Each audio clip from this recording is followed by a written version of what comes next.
Buenas tardes a todos y a todas. Bienvenidos a esta primera conferencia del ciclo Potencial Joven. Hoy tenemos con nosotros a Carlos Cerón Hernández, que Carlos es graduado en biotecnología por la Universidad de Murcia. También ha estudiado un máster en investigación en medicina translacional en la Universidad Complutense de Madrid y es doctorando en biociencias moleculares en la Universidad Autónoma de Madrid. Además, Carlos es un divulgador científico excelente y espero que disfrutéis todos con él esta tarde, que seguro que tiene muchas cosas interesantes que contarnos sobre la Alzheimer.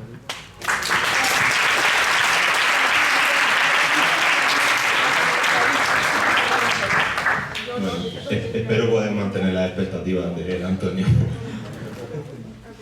Se oye bien y todo eso, ¿no? Bueno, muy buenas tardes. Yo soy Carlos Cerón, ya me ha presentado Antonio, y hoy vengo a contaros un poco pues, mi carrera científica, cómo he llegado hasta ella y la relación que existe entre la enfermedad de Alzheimer y el componente vascular que ésta tiene y que es desconocido para prácticamente todo el mundo. Entonces, os voy a presentar con lo que yo trabajo día a día, que es el cerebro. Entonces, bueno, os voy a hacer un repaso muy rápido del cerebro.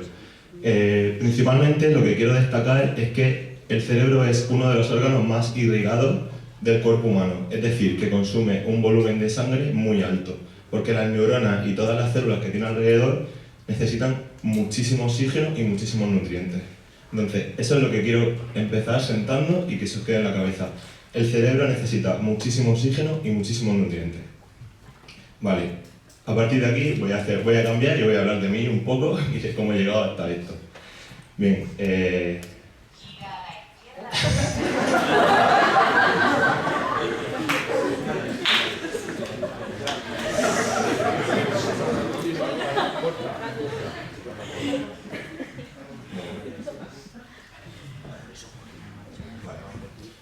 Bueno, voy a contaros un poco mi trayectoria educativa y la formación que he tenido que hacer. Bueno, empecé con la enseñanza no obligatoria, eso y demás, en el Colegio Antonio Machado y en el Instituto Miguel Hernández, de aquí, de La Mar de Murcia, como tantos otros que están aquí sentados. Posteriormente hice el bachillerato, me especialicé en la parte de la rama biológica y después fui a la Universidad de Murcia a estudiar la carrera de biotecnología. Y bueno, hasta los 2 primeros años de universidad esto era un poco así, ¿vale? Me lo tomaba en serio, pero bueno, hasta cierto punto. Pero esto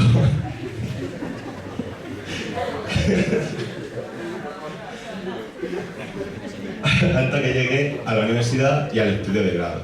Entonces, los estudios de grado normalmente tienen una potencial salida que es directamente el ejercicio profesional, el mercado laboral.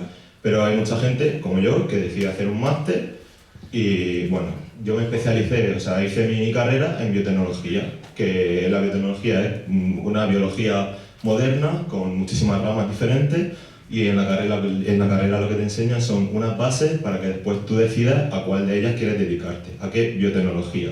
Hay aplicaciones industriales, marinas, agrícolas, y yo me quedé con la aplicación en medicina y el estudio de las enfermedades. Y bueno, os he puesto aquí una definición de biotecnología, que es la biotecnología, que es entender qué es la vida para mejorar su rendimiento. Es decir, lo que hace un biotecnólogo es conocer los procesos biológicos para luego sacarle un rendimiento externo e intentar mejorarlo. Bueno, después de estudiar biotecnología me fui a la Universidad Complutense de Madrid a hacer un máster universitario en medicina translacional, que es la investigación que se encarga de coger el conocimiento que se genera en un laboratorio e intentar llevarlo a la clínica. Digamos que es como el nexo de unión entre el conocimiento básico y la investigación clínica que ya se hace con pacientes. Y hasta aquí todo lo que he contado trata de almacenar conocimiento, llenar tu cabeza de bibliografía, de conocimiento, de ideas, para que luego cuando llega a la siguiente etapa, que es el doctorado, que aunque siga siendo una parte académica y siga matriculado en una universidad, realmente ya forma parte de tu ejercicio profesional, estás aprendiendo a generar ese conocimiento. Lo que te enseñan en el doctorado ya no es a almacenar la información en tu cerebro, sino a coger esa información y desarrollar conocimiento nuevo que sirva para avanzar en general. Y una parte muy importante de este doctorado y de la carrera científica en general es la responsabilidad de transmitir ese conocimiento que tú estás generando. Los científicos nos pasamos la vida intentando tener proyectos exitosos para poder publicarlos en revistas científicas. Que esto quiere decir que nos pasamos la vida buscando ideas nuevas para que el resto del mundo las conozca, para que el resto del mundo científico sepa lo que hacemos y en base al conocimiento que nosotros hemos generado pueda generar un conocimiento nuevo. Nunca vamos de la nada y nunca vamos solos. Siempre hay un conocimiento generado durante muchísimos años que nos sirve para avanzar a los demás. Y no solo está la parte de generar conocimiento o divulgar ese conocimiento para otros científicos. Hay una parte de responsabilidad de transmitir el conocimiento también a la población, para que no estemos solo encerrados en nuestro laboratorio y parezcamos bichos raros. El mundo tiene que conocer lo que hacemos y por eso estoy hoy aquí, para que sepáis un poco, conozcáis bueno, pues lo que hago yo. Así que ahora sí voy a empezar de verdad con la charla. Voy a intentar que no sea muy técnica, pero si me paso, pues me levantáis la mano y me decís, baja un poco el nivel, por favor. Pero ya veréis que voy a intentar que sea sencillo. Y quiero que os fijéis en que la ciencia avanza siempre de una manera lógica. Es decir, el paso anterior siempre te va a llevar al paso siguiente. Y quiero que veáis eso en lo que os voy a contar. En cómo el paso anterior siempre te va llevando al paso siguiente. Es como una historia, una especie de cuento un poco subido de nivel. Bueno, yo actualmente estoy estudiando, haciendo el doctorado en la enfermedad de Alzheimer. Me había planteado si poner aquí una definición o no de lo que es la enfermedad de Alzheimer, pero creo que no hace ni falta, porque realmente prácticamente todo el mundo la conoce. Entonces lo que sí quería destacar es que dentro de todas las demencias que existen, más del 60% se debe a la enfermedad de Alzheimer y un 17% a la demencia vascular. O sea que juntas estamos, bueno, pues muy cerca de un 85% de demencias que están relacionadas con el Alzheimer, porque la demencia vascular por sí misma como tal realmente no existe, digamos que es como un tipo de Alzheimer, ¿vale? Y con respecto a esta enfermedad de Alzheimer, sí que quiero que se os quede en la cabeza que hay solo un 1% de los casos de Alzheimer que vienen predefinidos genéticamente y están muy estudiados y solo pasan en familias muy conocidas en el mundo y además se conoce perfectamente las mutaciones que tiene su ADN y que les llevan a tener esta enfermedad. El resto de demencias, bueno, esto es importante para una parte que viene después, pero el resto de casos de Alzheimer, el 99%, no sabemos realmente de dónde viene. Son una combinación muy compleja de alteraciones genéticas que no son factores determinantes, sino que tienen una cierta predisposición y además, obviamente, factores ambientales como son, yo qué sé, educación, dieta, inactividad física, de los cuales también os voy a hablar un poco hacia el final de la charla. Vale. Y aquí viene un poco la parte técnica. Para que conozcáis mejor esta enfermedad, se trata de una enfermedad que es totalmente multifactorial. Es decir, no hay un proceso por el que se genere el Alzheimer. Hay muchos procesos ocurriendo al mismo tiempo. Algunos de ellos son necesarios para que podamos nombrar a la enfermedad, que son los de abajo, que son los depósitos de proteínas que se acumulan en el cerebro. Pero existen muchos más, como una disfunción de la mitocondria, una disfunción en la homeostasis del calcio, los factores genéticos estos que tienen predisposición, de los que os he hablado antes, bueno, y muchos más. Pero hay un componente que ha estado olvidado durante mucho tiempo porque verdaderamente cuando Alois Alzheimer, que fue el médico que descubrió y caracterizó esta enfermedad, publicó sus resultados, ya lo describía. Él decía que la enfermedad de Alzheimer estaba compuesta por esos acúmulos de proteínas que os estoy diciendo, pero además por un componente vascular, que es un poco del que he venido a hablaros hoy, que realmente, bueno, lleva muchísimo tiempo sin haberse seguido investigando. Entonces, mi grupo de investigación lo ha recogido y estamos tratando de intervenir la enfermedad a través de este componente vascular. Bueno, y este componente vascular está caracterizado por una aterosclerosis, que es la típica placa de colesterol que se forma en las arterias y en los vasos sanguíneos conforme vamos cumpliendo años normalmente, y en esas placas también se acumulan las proteínas del Alzheimer, características del Alzheimer. Además, dentro de este componente vascular hay una disfunción de la unidad neurovascular.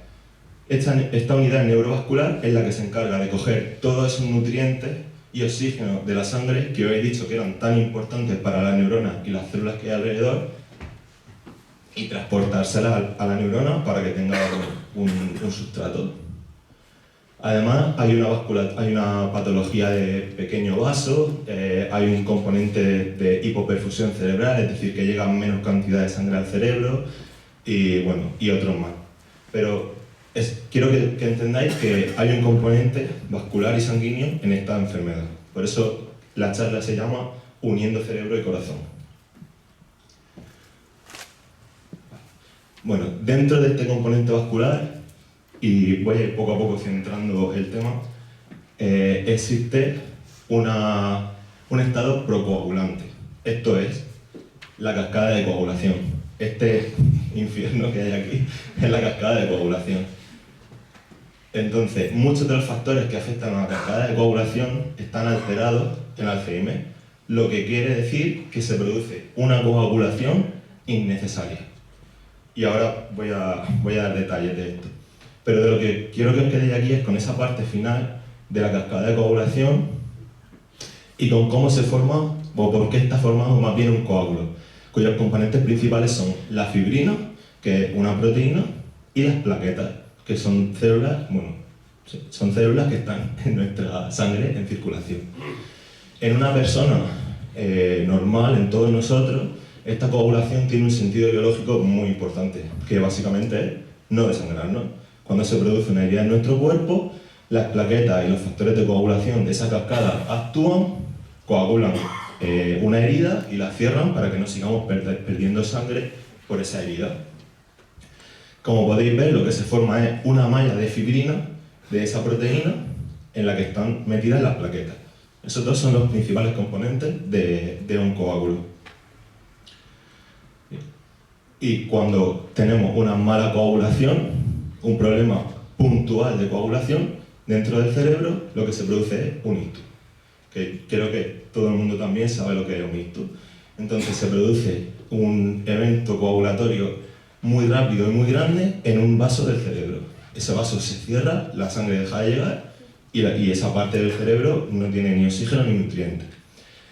Pero, ¿cuál es la diferencia entre esa muerte neuronal rápida afectada por un estado coagulatorio agudo y el Alzheimer? Pues que en el Alzheimer lo que se está produciendo son muy pequeños coágulos diseminados por todo el cerebro, pero en los vasos sanguíneos más pequeños que podáis imaginar. En vasos sanguíneos en los que apenas caben 2 o 3 células en fila hasta llegar a su destino.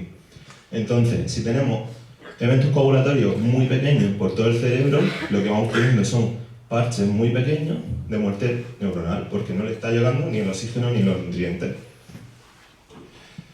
Entonces, sabiendo todo esto, ahora lo que tenemos que hacer es estudiarlo e intentar revertirlo.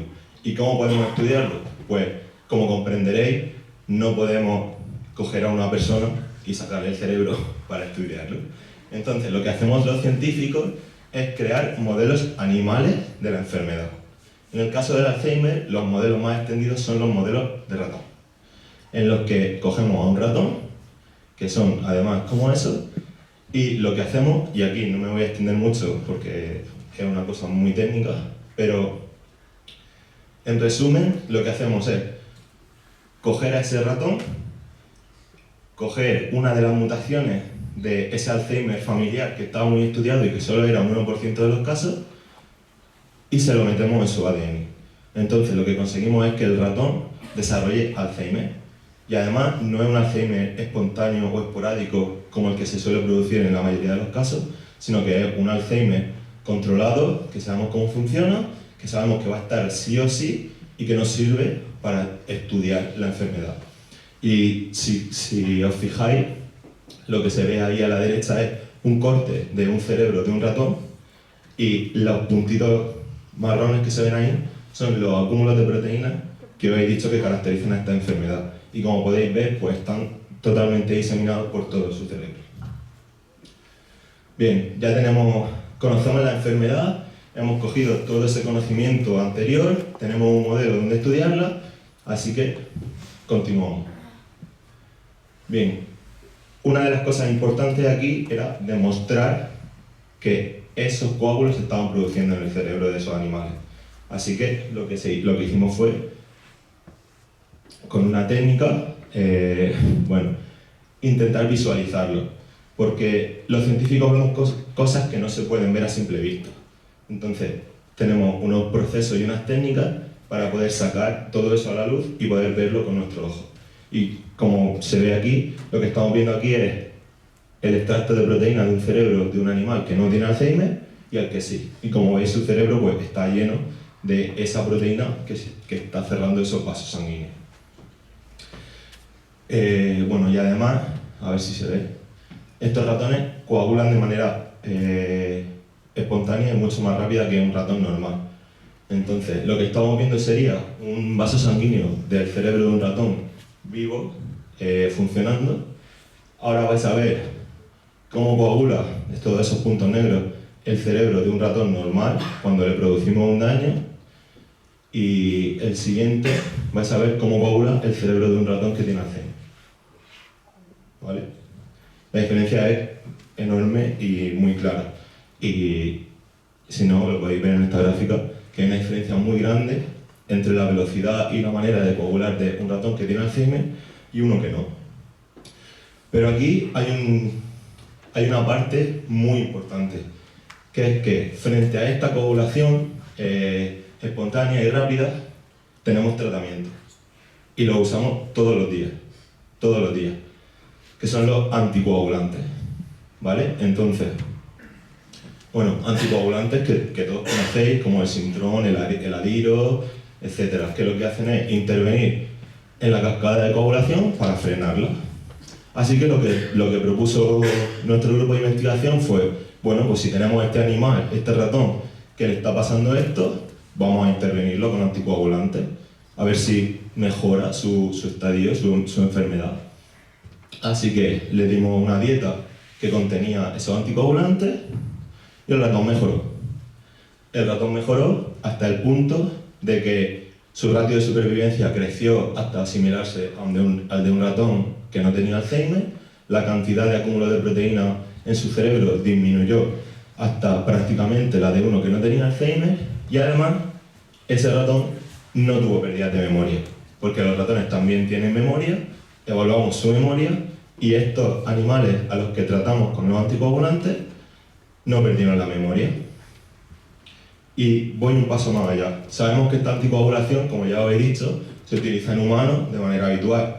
Pues, si veis aquí en esta gráfica, esto es la cantidad de Alzheimer que se desarrolla por persona en aquellos que toman anticoagulantes.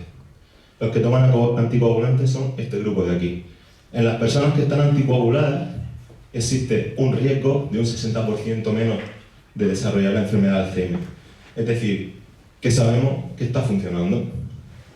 Entonces, si sabemos que está funcionando el ratón y sabemos que las personas que toman anticoagulantes tienen un riesgo menor de demencia, yo creo que el siguiente paso, lo he dicho, era muy lógico, es muy claro, ¿no?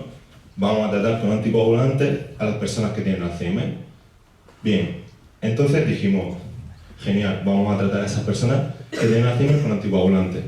vamos a estudiar el cerebro de las personas que tienen Alzheimer, a ver si está pasando lo mismo que en los ratones.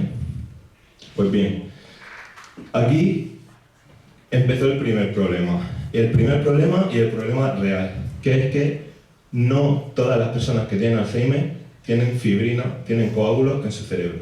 Es decir, no podemos tratar a las personas que tienen Alzheimer de manera indiscriminada con anticoagulantes, porque si los tratamos y no los necesitan, van a tener un serio problema de hemorragias severas, probablemente hemorragias cerebrales, etc. Entonces, bueno, eso, de un 50 a un 60% de los pacientes de Alzheimer tienen fibrina en su cerebro en el momento de su muerte. Esto lo demostró mi jefa con un laboratorio en Nueva York y lo que dijimos fue, vale, pues sabiendo esto, el siguiente paso también es bastante lógico. Necesitamos un marcador que nos diga qué personas tienen esa fibrina, esos coágulos en su cerebro y por lo tanto necesitan esa anticoagulación. ¿Cómo hacemos eso? Pues necesitamos lo primero, muestras. Lo primero que necesitamos son candidatos a marcadores sanguíneos. Es decir, ¿cómo podemos saber mediante un análisis de sangre que esa persona necesita esa terapia o no? Pues para ello tenemos que saber qué está afectado, que por eso he puesto toda la cascada de coagulación y demás, y por qué están formados esos trombos, que son las plaquetas y la fibrina. Pues si sabemos que están formados por eso, vamos a buscar eso en la sangre de la persona. Así que esto se pone un poco técnico, vamos a ver qué marcadores necesitamos. Pues lo primero que tenemos que saber es que las personas tienen fibrina en su cerebro. Lo segundo, vamos a necesitar dos marcadores de plaquetas. Uno que nos mida la cantidad de plaquetas y otro que nos mida la activación plaquetaria. Es decir, que esas plaquetas están formando parte de un trombo. Además, vamos a ver un marcador de daño vascular, porque el daño vascular activa la coagulación, y además vamos a ver un marcador de rotura de esos coágulos, porque si hay más coágulos, hay más rotura del coágulo y por lo tanto hay mayor cantidad de ese marcador. Y yo creo que esta es la parte más técnica. Luego vamos a seguir viendo cosas, pero esto es para que veáis cómo funcionamos realmente en el laboratorio. Tenemos los marcadores, sabemos que hay fibrina, sabemos que hay plaquetas, sabemos que hay coágulos, necesitamos saber en quién y si estos marcadores se correlacionan con la cantidad de coágulos en el cerebro de las personas. Pues bien, lo siguiente que necesitamos son muestras. Así que llamamos a un biobanco que se encargan de tener muestras de personas fallecidas y le dijimos, oye, necesito cerebro de personas con Alzheimer, necesito líquido cefalorraquídeo de personas con Alzheimer y, por supuesto, necesito muestras de sangre de esas personas con Alzheimer, porque al final lo que queremos es poder identificarlo simplemente con un análisis de sangre. Así que nos lo mandaron todo y lo primero que hicimos fue ver si en España, si en los pacientes con Alzheimer, los enfermos de Alzheimer en España pasaba lo mismo que esto en Estados Unidos. Cuántos tenían fibrina y cuántos no. Así que hicimos el mismo procedimiento y aquí se ve más claro todavía cómo no son todos los que tienen fibrina en su cerebro. Son aproximadamente un 70% de los pacientes. Así que ya tenemos el primer resultado claro. No pasa solo en corte estadounidense por su estilo de vida o lo que sea. Es algo general de la enfermedad. Está pasando en todos sitios. Vale, pues vamos a coger esta misma figura y compararla con estos marcadores sanguíneos. El primero, el marcador de activación plaquetaria. Bueno, lo suyo sería que el marcador de activación plaquetaria, es decir, el marcador de que las plaquetas están formando parte del trombo, estuviera relacionado con esos coágulos que hay en el cerebro, ¿no? Pues bien, en principio parece que sí, que hay una correlación entre ese marcador de activación plaquetaria y la cantidad de fibrina en el cerebro, lo cual es el primer resultado positivo.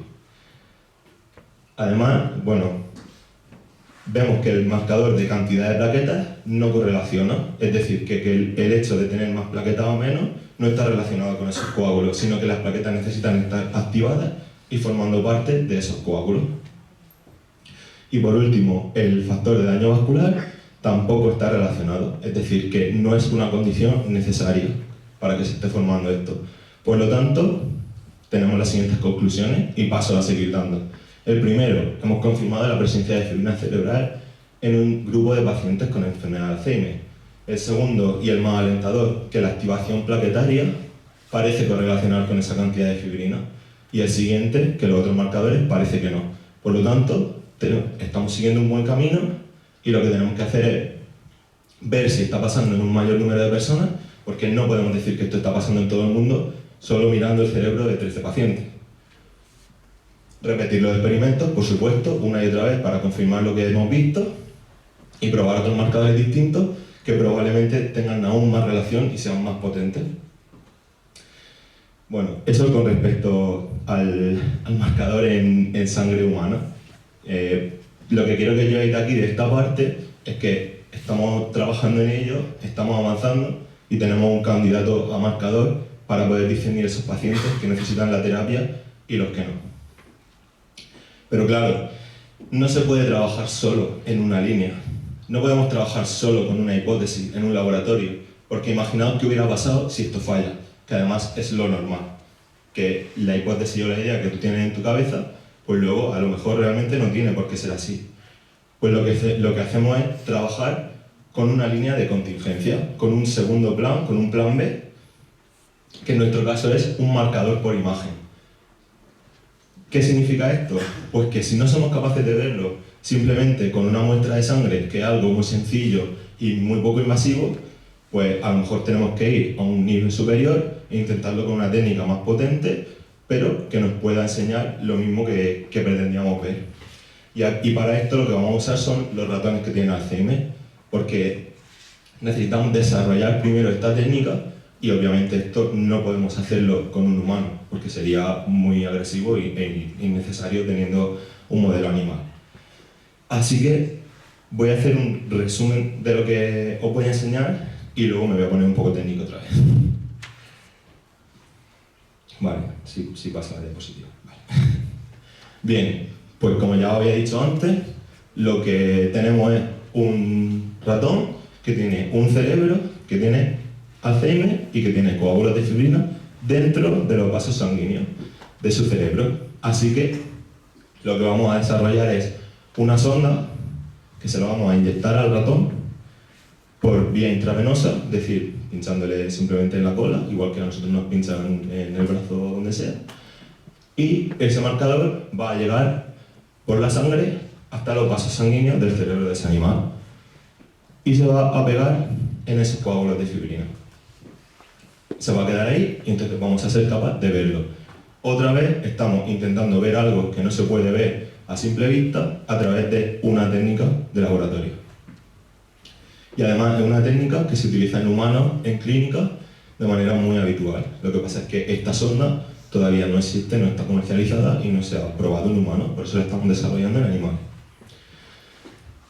Y aquí viene la parte que a mí más me gusta de esta técnica, que es la imagen predirigida.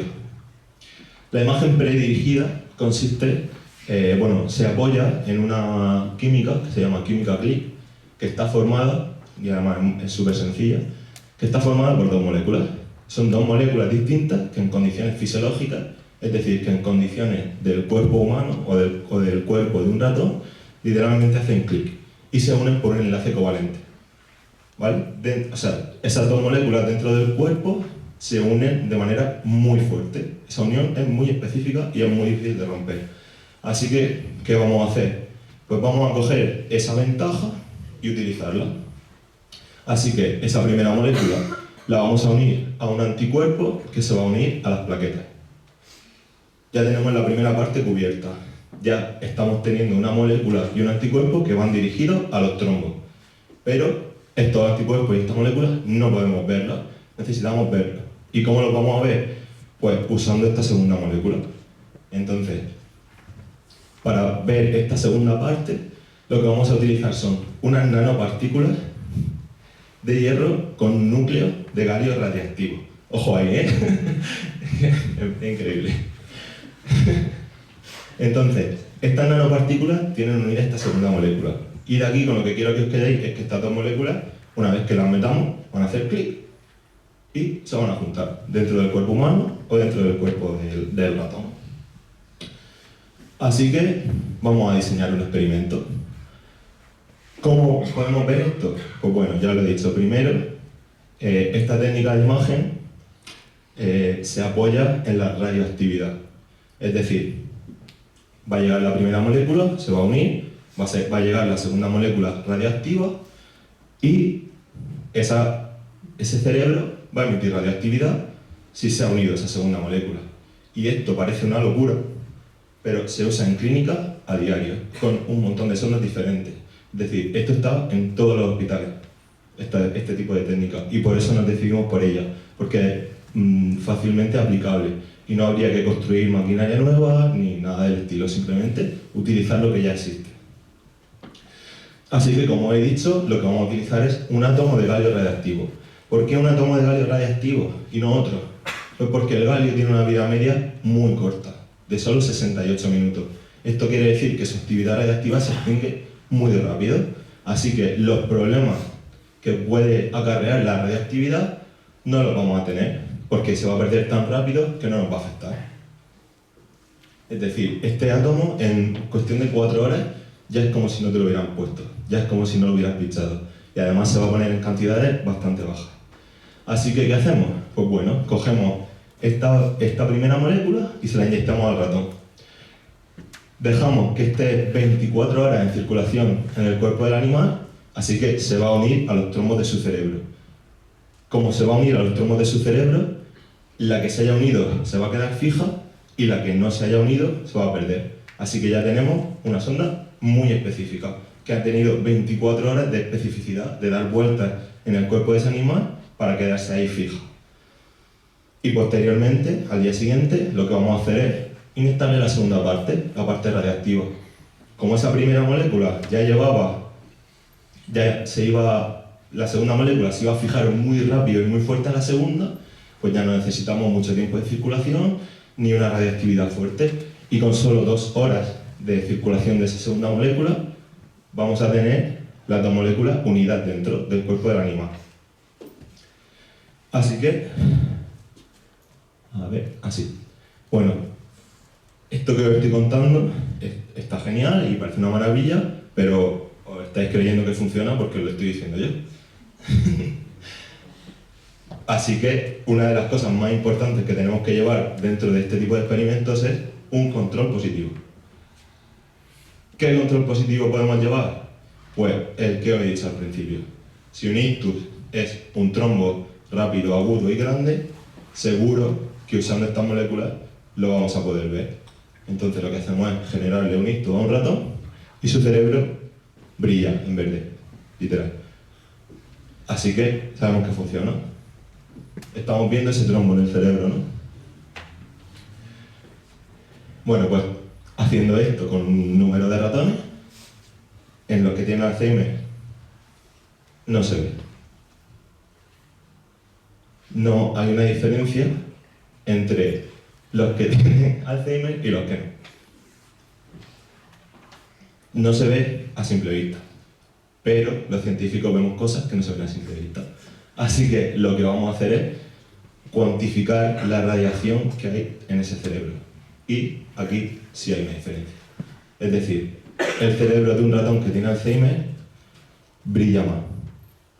Es decir, se está quedando con esa sonda en su cerebro y podemos ver esos coágulos de manera no invasiva. Es decir, con una técnica de imagen que solo necesita un pinchazo de una molécula radiactiva que además tiene una vida media cortísima. Y para que lo veáis mejor, todas esas zonas en rojo son zonas que brillan más en el cerebro de Alzheimer comparado con el cerebro que no tiene Alzheimer en ratones. Y os dejo la última para que veáis que esa diferencia es muy clara.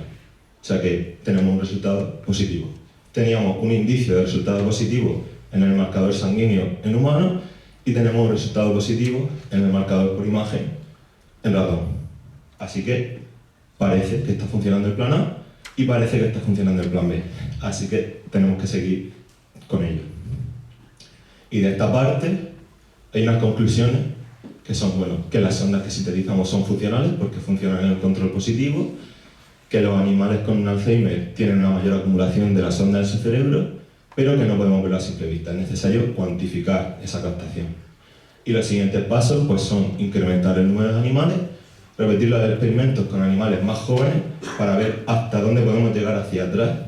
Es decir, si podemos actuar antes de que la persona haya desarrollado la enfermedad. Y además, la otra opción, o una alternativa viable, sería probar radiotrozadores que ya existan en el uso clínico. Es decir, cosas que ya se usen en humanos en hospitales, aprovecharlas para esto. Bueno, esa es toda la parte técnica de lo que os quería enseñar y los resultados que estoy obteniendo en mi tesis. Y ahora quería que vierais que existe esta relación entre el corazón y el cerebro, entre la sangre y el cerebro, entre la coagulación y el cerebro en la enfermedad de Alzheimer, pero que también va más allá y que podemos actuar antes de desarrollar la enfermedad. Porque este artículo, que es bastante actual, demuestra de manera muy clara que todo aquello que incrementa el riesgo cardiovascular, es decir, que todo aquello que incrementa el riesgo de sufrir un infarto, incrementa también el riesgo de demencia. Es decir, la hipertensión, el tabaco, la diabetes están muy relacionados con la posibilidad de desarrollar demencia. Y además que la dieta mediterránea ayuda a corregirlo, la actividad física ayuda a corregirlo y un entrenamiento clínico, un entrenamiento cognitivo en nuestro cerebro también ayuda a corregirlo. Y además con bastante evidencia. No a corregirlo, sino a corregir esos factores anteriores y que tengan menos riesgo de desarrollar la enfermedad. Así que termino con esa buena noticia, o con esas dos buenas noticias. Una, que tenemos marcadores y puede que pronto podamos actuar. Y la segunda, y la más importante, es que vosotros mismos podéis empezar a actuar sobre vuestro hábito y vuestro cuerpo para no solo tener un corazón más sano, sino tener también un cerebro más sano. Y bueno, os he dejado fuera unos cuantos papelitos de estos con hábitos saludables para que los tengáis en cuenta.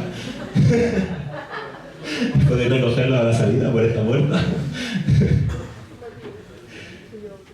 y que lo sepáis, que hay un nexo tan grande como que todo lo que es bueno para tu corazón es bueno también para tu cerebro.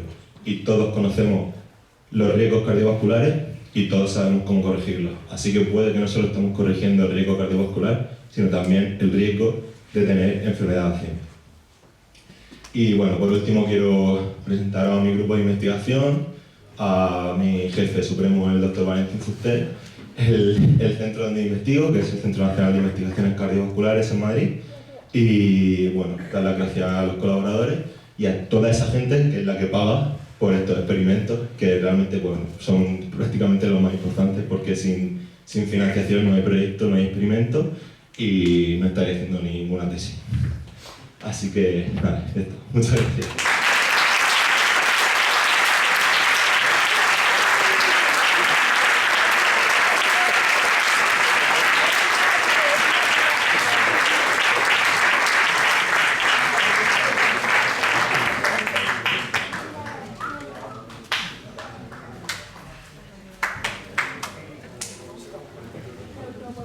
Bueno, podemos abrir una ronda de preguntas, así que quien se atreva. No hay ninguna pregunta estúpida. Seguro. A ver.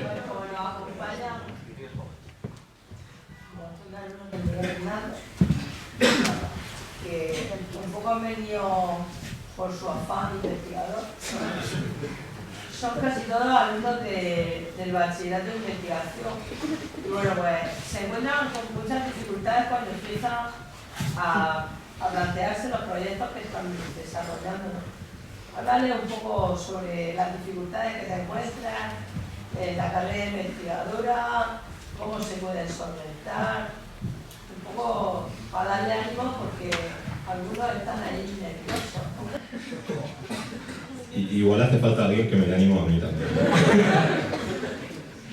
No, a ver, yo creo que la carrera investigadora es difícil porque pasa por muchos estadios que el resto de carreras no. Y me explico. Como he dicho antes, tú puedes hacer un grado e incorporarte al mercado laboral, puedes terminar tu grado y hacer un máster e incorporarte al mercado laboral, pero si quieres investigar, tienes que aprender a investigar. Tienes que aprender a generar conocimiento. como he dicho. Y eso pasa por hacer un doctorado que dura 4, 5, 6 años, en los que conoces todo esto que os he mostrado desde distintos puntos de vista muy diferentes y son realmente los que te enseñan cómo se genera el conocimiento, y eso es duro y es largo porque es muy diferente al proceso que estabas siguiendo hasta ese momento.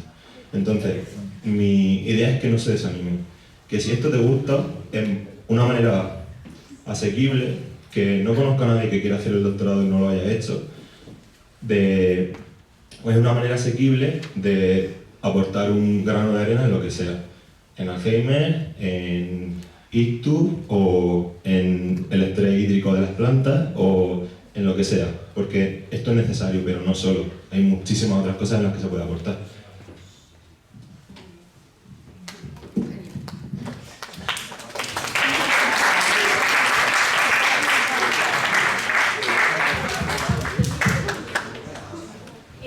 En los modelos animales que utilizáis, o sea, has dicho que le inducís Alzheimer genético.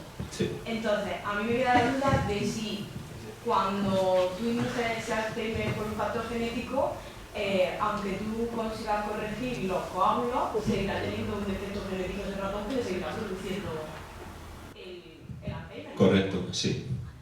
Pero aunque tenga ese defecto genético que le provoca un Alzheimer muy agresivo,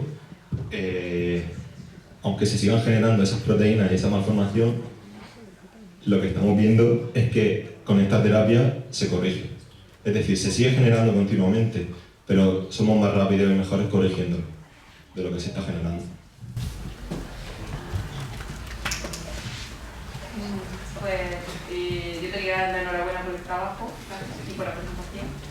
Y luego preguntarte, has dicho que el 70% de los pacientes con Alzheimer son los que desarrollan coágulos. ¿Estáis viendo cuáles son las diferencias entre aquellos pacientes con Alzheimer que no y que sí tienen coágulos? Es decir, si hay unos factores externos que puedan determinar esto a priori. Es muy difícil identificar esos agentes externos, porque tendríamos que seguir a esa persona durante 50 años. Es decir, tendríamos que conocer todos sus hábitos de vida hasta que desarrolla la enfermedad, y eso es mucho tiempo.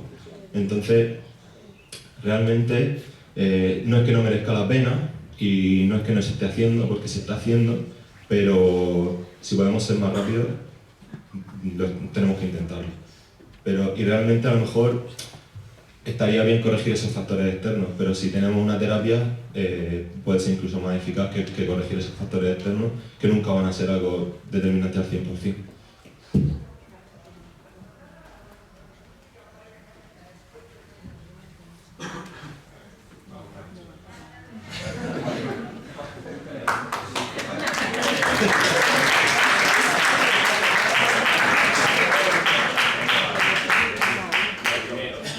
O sea, no se utiliza ningún ensayo clínico para que, aunque el 30% de los pacientes con Alzheimer no desarrollen los coágulos, hacerlo con los anticoagulantes y entonces ver si son beneficiosos, aunque al otro 30% le podamos provocar la hemorragia y eso? Sí, se ha hecho y se diluye el resultado. Se diluye el resultado y por lo tanto la estadística no es lo suficientemente potente como para decir que podemos usar la terapia. Por eso hay que buscar a esas personas. Pero se diluye el resultado, pero ¿cómo son los resultados? O sea, por mucho que se diluya el resultado, ¿la gente mejora? No. O sea, no se, no se coge, o sea, no hay como una cohorte en la que se sepa que efectivamente tiene los tromos de alguna manera que no sea la que estéis desarrollando vosotros y entonces se sepa. No se ha hecho eso. No se ha llegado a ese punto. Porque no había marcador para saber la gente que... Y porque no se ha hecho un ensayo clínico a ese nivel de tener cortes diferentes con marcadores distintos que ya existan o cosas así. Eso no se ha hecho. Lo estamos planteando, de hecho. Vale, porque ves que la prevalencia en gente que tiene anticoagulantes es menor. A ver, puede ser por muchos factores, aunque está muy bien tenerlo de punto de partida. Vale, y la otra, esta técnica, a lo mejor Antonio no sabe qué es. ¿Quién produce el gallo? Y el isótopo es normalmente, concretamente, este gallo producido en hospitales. Podéis tapar los oídos. Sí, a todo. Sí, a todo. El galio se produce en un generador de germanio radiactivo que va decayendo hasta convertirse en galio y se puede eluir cada 4 horas teniendo galio radiactivo en hospitales y centros de investigación cada 4 horas para poder producir la sonda. Es muy importante para que la gente lo sepa. Obviamente, si tiene una vida media tan corta, lo cual es muy beneficioso para el paciente, si lo produce en un sitio muy distante del hospital o del centro de investigación, cuando va a llegarte el galio ya no lo puede utilizar por su corta vida media. Entonces es necesario que se produzca. Sí, pero por eso usamos galio. Que sea un isótopo de clínica normal. Podríamos usar flúor, por ejemplo, que tiene una vida media de 4 horas, pero es que a lo mejor las distancias desde el generador de flúor hasta el centro hospitalario son demasiado largas, pero el galio no, el galio tiene la ventaja de que se puede sintetizar in situ y que se usa en clínica y por lo tanto en los hospitales existen ya esos generadores.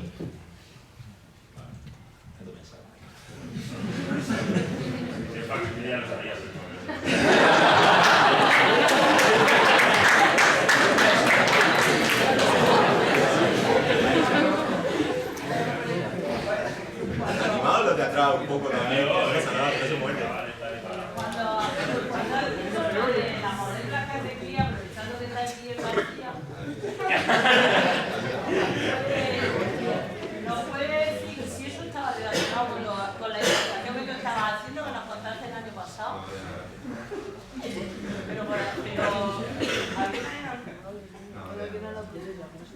Las técnicas no.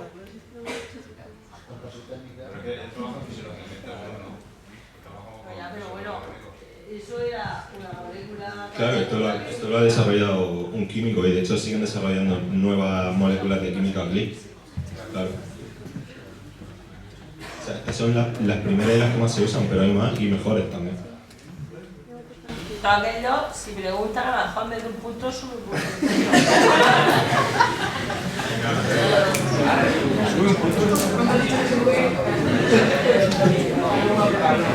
Aparte de colaboráis con otro laboratorio y si tienes conocimiento de que otros laboratorios estén trabajando, no en este campo específico, pero relacionado con el Alzheimer también. Bueno, relacionado con el Alzheimer hay miles y miles de grupos trabajando en el mundo entero, pero no hay todavía una terapia efectiva y se sigue trabajando más en conocer la enfermedad que en tratarla. Y sigo si quieres. Bueno. No, era porque como has dicho, los pacientes estadounidenses y los pacientes españoles, claro. Por si en algún Sí.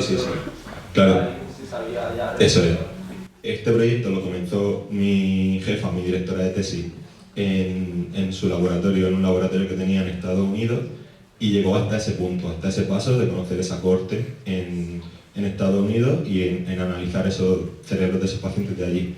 Y al traerla aquí, yo ya he recogido ese testigo, ese proyecto, y lo he probado en la corte española. Entonces, el grupo que ella dejó allí sigue trabajando en el componente vascular de la enfermedad de Alzheimer, pero no trabajan en la terapia como nosotros, sino en saber cómo se generan esos coágulos, qué fuerza tienen, cómo coagula una persona con Alzheimer, cosas así, pero no tanto en la terapia.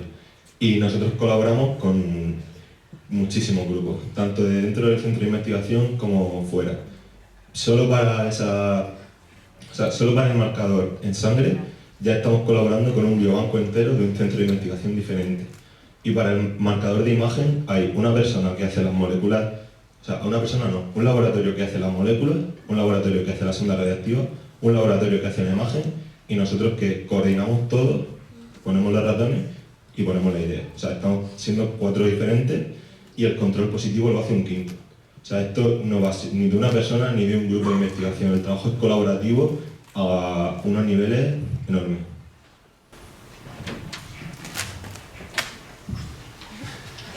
Yo tenía entendido que el Alzheimer se producía, entre otras cosas, por defecto de la producción de acetilcolina. ¿Cómo se relacionaría esto con los trombos? ¿Sí que se relaciona de alguna forma? No lo sé y puede no haber relación, porque la teoría de la acetilcolina es una teoría más, pero está la teoría vascular, la teoría de la acetilcolina, la teoría del calcio la teoría del beta amiloide y, o sea, teorías de Alzheimer hay muchísimas. Realmente no se sabe cuál es la que hace de gatillo, la que activa la enfermedad, pero hay muchas. Hay gente que propone incluso que esto lo genera un virus. O sea, teorías hay muchísimas, las que quieras. Pero la idea aquí no es tanto conocer esas teorías y seguir estudiando, sino intervenir en una de esas que se puede intervenir. Me produce mucha curiosidad el por qué te quisiste meter en esta investigación, porque claro, el Alzheimer es una enfermedad muy complicada. Entonces, ¿el qué te llamó la atención para decir, venga, me voy a meter y quiero investigar sobre esto? Joder, paloma.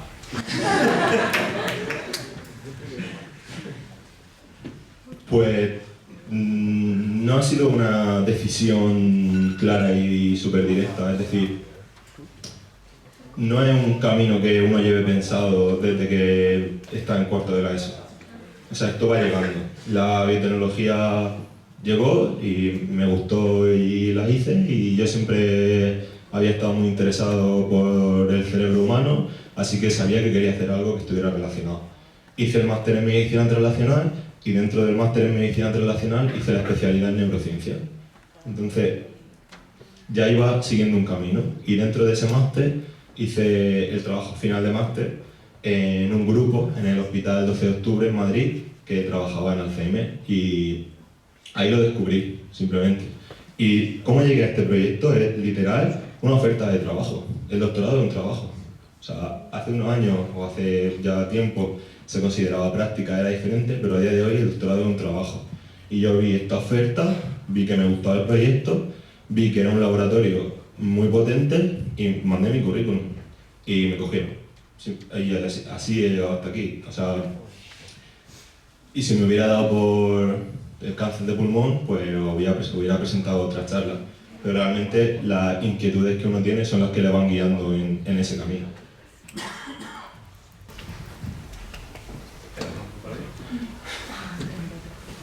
¿Los cadáveres que utilizáis para sacar muestras son exclusivamente que hayan fallecido de causa del Alzheimer o pueden haber fallecido por otras cosas pero haber tenido Alzheimer? Muy buena pregunta.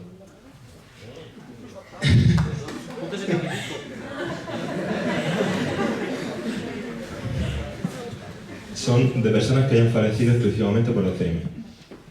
Y son personas que estaban internos en una residencia perteneciente a ese centro de investigación.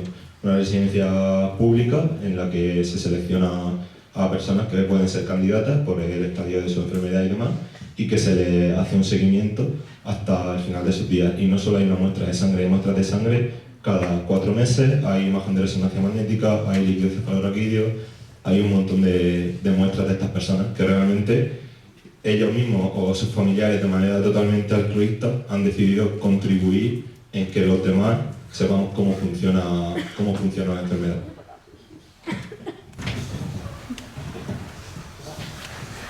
Has dicho que esta componente vascular se conoce desde que lo describieron, pero que no se estudia mucho. De hecho, he visto que va a tener un review, ¿no? Sí. ¿Por qué no lo estudias? No lo sé, porque realmente yo creo que no se le dio la importancia que merecía.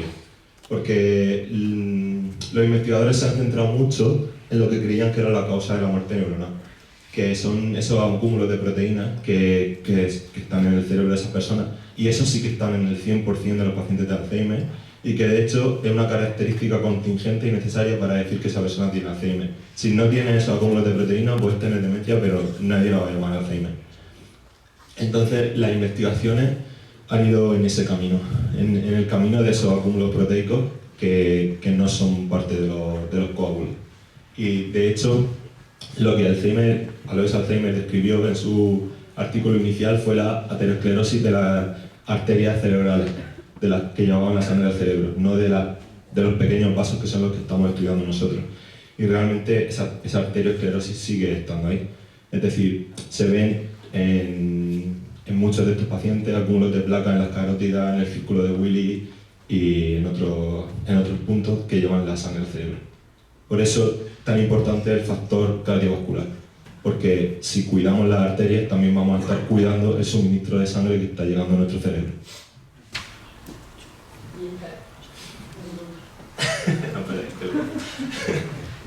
estaba pensando, conozco un caso de Alzheimer de una mujer que tenía problemas de circulación sanguínea. Se estaría relacionado Puede estarlo. desde siempre, ¿no? O sea, el Alzheimer lo desarrolló al cabo de muchos años, pero durante toda su vida tenía problemas de coagulación, no sé decir. no sé, Pero el estudio sería ver si gente con problemas de circulación sanguínea precoces desarrollan Alzheimer temprano. exacto. Claro, pero tienes que seguir 40 años. Pero claro, tienes exactamente. O sea, Pero se puede ir hacia atrás también, quiero decir. es difícil. Personas con Alzheimer. Es difícil tener datos clínicos retrospectivos como para llegar hasta ahí. Y es mucho más difícil tener muestras de esos casos en concreto. O sea, tenemos que ir a donde sabemos que hay. No podemos... Claro. Ya, pero... No, yo me refería a si problemas cardiovasculares, de circulación sobre todo. Si Es se que no es lo hace mismo. un estudio No lo sé. que pueda relacionar eso con luego lo que No estoy al tanto. No lo sé. Yo te quería preguntar si todos los anticoagulantes son igual de eficaces o sea alguno... Muy buena pregunta. No todos los anticoagulantes son igual de eficaces, no todos los anticoagulantes disminuyen el riesgo de Alzheimer en la misma medida y hay muchos que no lo hacen. Depende de dónde actúe ese anticoagulante. Como he visto que conoce la cascada de coagulación, por ejemplo, el anticoagulante que nosotros utilizamos en la terapia con ratón ataca la trombina en esa parte de la cascada. Pero, por ejemplo, se conoce que la trombina genera la fibrina, es decir, está formando esa malla de fibrina en los coágulos. Pero, por ejemplo, la heparina no funciona. La warfarina que se da en muchos casos no funciona porque funciona de una manera diferente. O la aspirina, por ejemplo, que también se usa bastante últimamente como anticoagulante, el adiro, que es aspirina infantil, es un antiagregante plaquetario. Y ese tampoco funciona igual de bien porque está actuando en un punto que no es tan determinante en los enfermos de Alzheimer. O sea, hay que ir con el anticoagulante que creemos que está actuando en la zona que está dañada, por así decirlo. Y hay anticoagulantes nuevos y más modernos, con menos riesgo de sangrado y demás, que también se va a evaluar si funcionan en esto. ¿Qué función tiene el anticuerpo en la molécula esa que se genera para...? Buena pregunta. Hay un nivel aquí. Aquí de aquí arriba.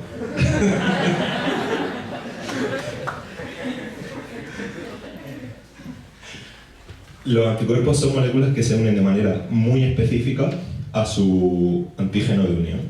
Es decir, son moléculas que solo van buscando una proteína o lo que sea, muy específica de entre el resto de proteínas que hay en el cuerpo. Entonces, ese anticuerpo va directo a las plaquetas y se fija únicamente en las plaquetas. Y por lo tanto se fija en las plaquetas que están en el trombo también, pero no solo, se fija en todas. Por eso es tan importante tener esas 24 horas de circulación, porque si ese anticuerpo llega a la plaqueta y la plaqueta está en el trombo, se va a fijar y se va a quedar. Pero si esa plaqueta no está en el trombo, va a seguir dando vueltas y se va a limpiar. Entonces, no nos va a afectar a cómo estamos viendo esa imagen, porque pensad que si se uniera a todas las plaquetas, la cantidad de plaquetas que hay dando vueltas por el cerebro todo el rato es inmensa, entonces no veríamos esos coágulos.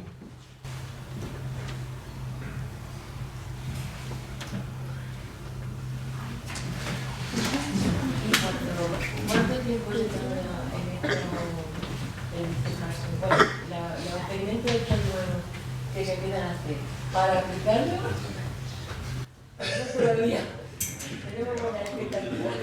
O lo que ya tenemos ya era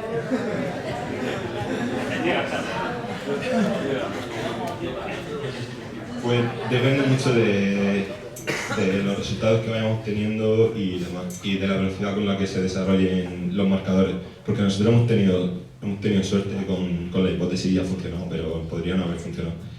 ¿cuánto tiempo puede tardar en usarse esto realmente en personas en clínica? Yo creo que en unos 10 años podría usarse si funciona. Sí funciona, porque realmente no estamos seguros al 100% de que funciona. Se habla mucho de terapias preventivas con anticoagulación, pero son peligrosas también y tienen que ser con los anticoagulantes específicos que he dicho que funcionan. La vida saludable, la vida mediterránea y los factores y intervenir en esos factores de riesgo cardiovasculares disminuye hasta un 40% la prevalencia de la enfermedad de Alzheimer, lo cual supone algo muy importante y no es solo que se reduzca en un 40% la prevalencia de la enfermedad, sino que reduciendo eso también está retrasándola en el tiempo. Y no es lo mismo que te dé un Alzheimer con 70 años a que te dé con 80 o que te dé con 85. O sea, llegar a la edad adulta y a la vejez en unas condiciones saludables lo mejora todo, en general. Los primeros experimentos en persona, ¿cuánto tiempo se tarda en hacer? Aunque no sea... Sí, ya. O sea, empezar un ensayo clínico y terminar teniendo unos resultados, hay que hacer un seguimiento a lo mejor de unos 5 o 6 años. Más o menos. Desde que empieza el ensayo hasta que termina. Sí, puede ser.